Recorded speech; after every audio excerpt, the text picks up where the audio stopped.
चर्मकार समाजातील विद्यार्थ्यांना शैक्षणिक साहित्याचे वाटप।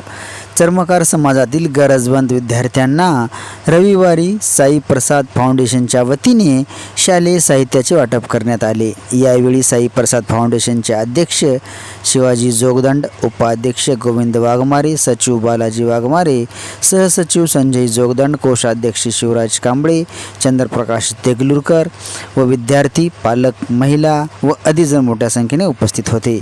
यावेळी विद्यार्थ्यांना वही, पेन, कंपास, स्कूल बॅग इत्यादी साहित्य वाटप करण्यात आले। एक समाजाचं काम म्हणून आणि माझ्या मुलाचा वाढदिवस म्हणून एक आपण गोरगरीब विद्यार्थ्यांसाठी एक वायफळ खर्च न करता मुलाच्या वाढदिवसानिमित्त गोरगरिबाला पुस्तक, वह्या, कंपास हे कसं भेटेल हे आपल्या लक्षात आलं आणि त्यानिमित्त आपण काय म्हणलं बाबा की वायफळ खर्च करण्यापेक्षा आपल्या मुलाच्या वाढदिवसानिमित्त सर्व गोरगरीब विद्यार्थ्याला शालेय साहित्य वाटायचा एक प्रोग्राम ठरवला आपण। त्यानिमित्त आज आपण इथं चर्मकार 150-200 विद्यार्थ्याला आपण साहित्य वाटलं। त्यामध्ये अशी तरुण आहे खूप वायफळ खर्च करते या आपल्या वाढदिवसानिमित्त। रस्त्यावर म्हणा, कुठेही म्हणा, सार्वजनिक ठिकाणी केक उडवणे, बार करणे इत्यादी तरुणांना तुम्ही काय सांगता?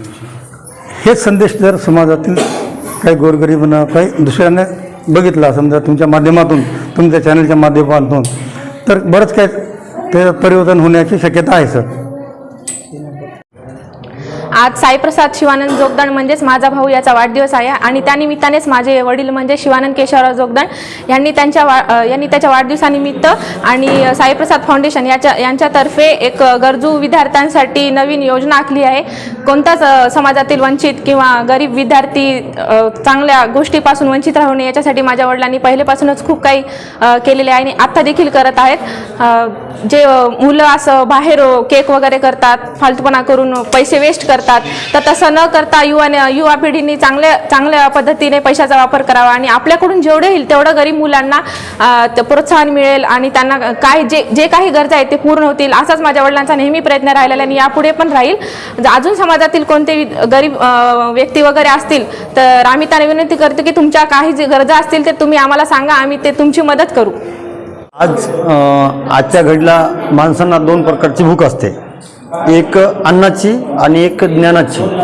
अन्नाची भूक हे सर्वजण मिटवतात, परंतु ज्ञानाची भूक कोणीच मिटवत नाही। आजच्या काळामध्ये वडील 500 रुपयाची दारू पिऊन येतात, परंतु मुलांना 5 रुपयाची पेन आणत नाहीत। तर आज साई फाउंडेशनच्या माध्यमातून जे उपक्रम राबवला साहित्य वाटपाचा शैक्षणिक, त्या उपक्रमाच्या माध्यमातून सर्वांनी एकच आदेश घ्यावा की येणाऱ्या पिढीला शिक्षणाची गरज आहे, अन्नाची नाही। कारण की शिक्षण शिकल्यानंतर अन्न ऑटोमॅटिक माणूस कमवू शकतो। याच्यातून एवढंच बोलतो। जय